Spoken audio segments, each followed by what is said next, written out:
Le commerce triangulaire, aussi appelé traite transatlantique ou occidentale, a été pendant 4 siècles le pivot économique de l'Europe. C'est une traite négrière menée au moyen d'échanges entre l'Europe, l'Afrique et l'Amérique pour assurer la distribution d'esclaves noirs aux colonies du Nouveau Monde. Embarqués sur des navires négriers en provenance d'Europe, les esclaves revendus en Amérique et aux Antilles étaient ensuite utilisés comme main-d'œuvre pour les plantations. Pour rappel, la traite correspond à un échange commercial entre producteurs et acheteurs, et l'esclave est donc considéré comme une marchandise. La traite transatlantique est souvent directement liée à Christophe Colomb, sans qui la découverte des Amériques n'aurait pu être faite. Seulement, elle prend ses racines bien avant, dans le commerce d'esclaves pratiqué par les Portugais au XVe siècle. À la suite de la prise de Ceuta en 1415, en prolongement avec la Reconquista, les souverains portugais encouragent les aventuriers à explorer les côtes occidentales de l'Afrique.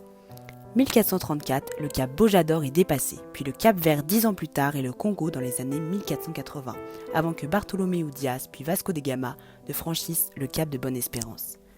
Les marchés d'esclaves en Asie étaient plus difficiles d'accès en raison des conquêtes ottomanes. Les Portugais se sont donc tournés vers des souverains africains avec lesquels ils entrèrent en contact, leur permettant de se lier au trafic d'esclaves transsahariens au début du XVe siècle. En 1492, Christophe Colomb découvre les Amériques. Le besoin de main-d'œuvre grandissant pour l'exploitation de ces nouveaux territoires conquis va provoquer le déplacement de la traite négrière vers le Nouveau Monde. C'est la naissance de la traite transatlantique. Tout d'abord, ce sont les puissances de la péninsule ibérique qui ouvrent la traite transatlantique. Dès le début du XVIIe siècle, la concurrence intervient avec les Anglais qui s'installent aux Caraïbes pour la culture du tabac, puis les Hollandais qui prirent le monopole de ce commerce en créant notamment en 1621 la Compagnie néerlandaise des Indes occidentales. Enfin, la France vient s'ajouter au tableau via la colonisation de la Guadeloupe, Guyane et Martinique avec le cardinal Richelieu. La main-d'œuvre manquant également sur ces territoires, les Français se tournèrent vers l'exploitation des esclaves. L'organisation du commerce triangulaire vers les Antilles provenait des 4 ports, La Rochelle, Bordeaux, Le Havre et Nantes. À la fin du XVIIIe siècle, le nombre d'esclaves déportés atteint 100 000 par an, avec un taux de perte de 15% durant la traversée. En France, les contestations au sujet de la traite montent au même titre que les révoltes dans les colonies, ce qui amène à une première abolition de l'esclavage en 1794, rétablie par Napoléon 9 ans plus tard, en 1802. Une fois l'empereur déchu, le Congrès de Vienne, en 1815, interdit à nouveau la traite, continuant clandestinement pour finalement aboutir au décret de l'abolition de l'esclavage le 27 avril 1848. Au total, le grand trafic transatlantique aura conduit à la déportation d'environ 11 millions d'Africains. Pourtant, l'esclavage prend ses racines bien avant le commerce triangulaire. Les traites orientales du 7e au 20e siècle, organisées par les négriers musulmans, constituent sans doute par leur ampleur et leur durée la plus importante des 3 traites négrières de l'histoire. Ces traites prennent tout d'abord leur essor dans les traditionnelles traites internes, destinées à satisfaire les besoins en main-d'œuvre de l'Afrique noire précoloniale. Isolée du monde méditerranéen pendant des millénaires, l'Afrique noire a ignoré jusqu'à l'ère contemporaine la propriété foncière.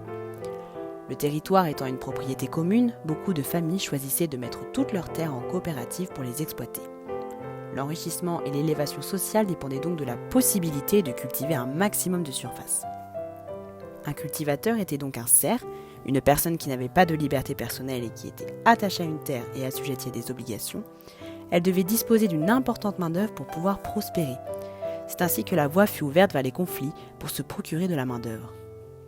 Des guerres tribales, dont les chefs des clans victorieux obligeaient les vaincus à accepter une position de subordination.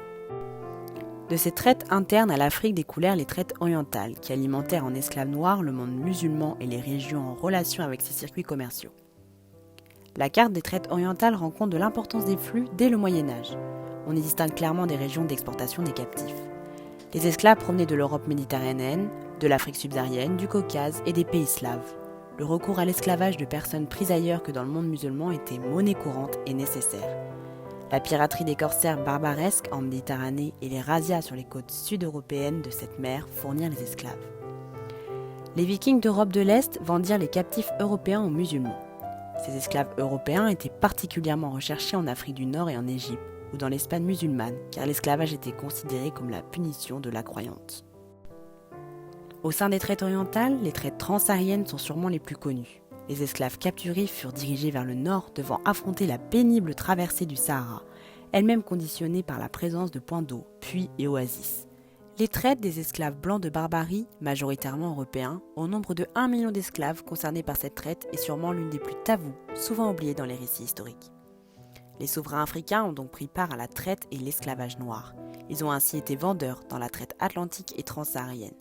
17 millions de personnes auraient été déportées par les négriers musulmans entre 650 et 1920. Au total, les traites orientales seraient donc à l'origine d'un peu plus de 40% des 42 millions de personnes déportées par l'ensemble des traites d'esclavage noir. L'esclavage n'est donc pas seulement l'affaire des pays européens, mais prend ses racines dans la plupart des civilisations. Au total, les traites intra-africaines totalisent environ 11 millions d'esclaves, 17 millions pour la traite orientale, dite arabe, et 14 millions pour la traite occidentale.